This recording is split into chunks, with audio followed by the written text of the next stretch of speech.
Hi, I'm Bill O'Reilly. Thank you for watching us tonight. A media war breaks out in America, and that is the subject of this evening's Talking Points memo. Off the Shirley Sherrod controversy this week, there is now an open media war in play. And that situation extends from the White House to your living room.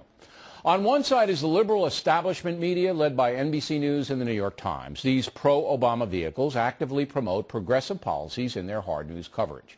On the other side is the new media that leans more traditional than the urban lefties, who have dominated the press for decades.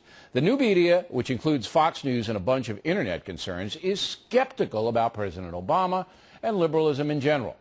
The establishment media used the Shirley Sherrod story to attack Fox News, which, after almost 13 years on the air, has emerged as the dominant media force in America.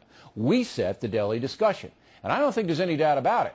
Certainly not in Ms. Sherrod's mind. She told CNN she was fired because the White House feared FNC would run with her story. And so the liberal media sensed an opening to weaken Fox News by using Ms. Sherrod's situation as a hand grenade. But the attack failed. MSNBC and CNN on Wednesday received terrible ratings, while Fox News dominated as usual.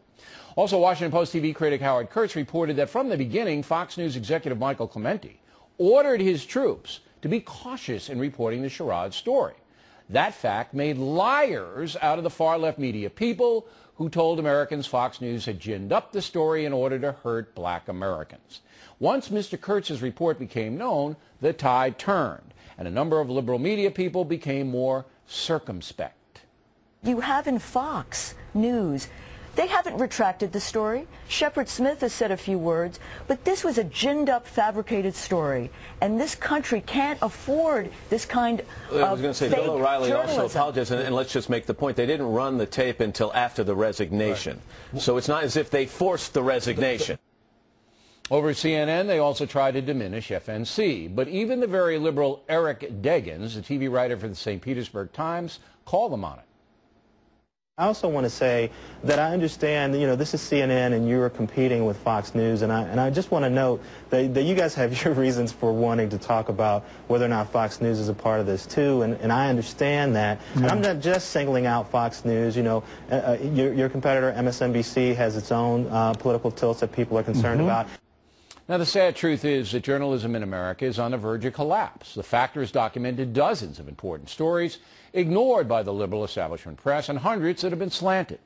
And those people accuse us of doing the same thing.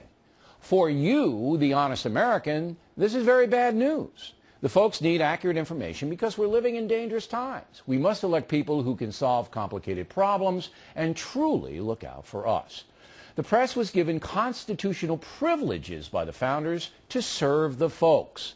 But right now, many in the media are abusing those privileges. And that's the memo. Now for the top story tonight.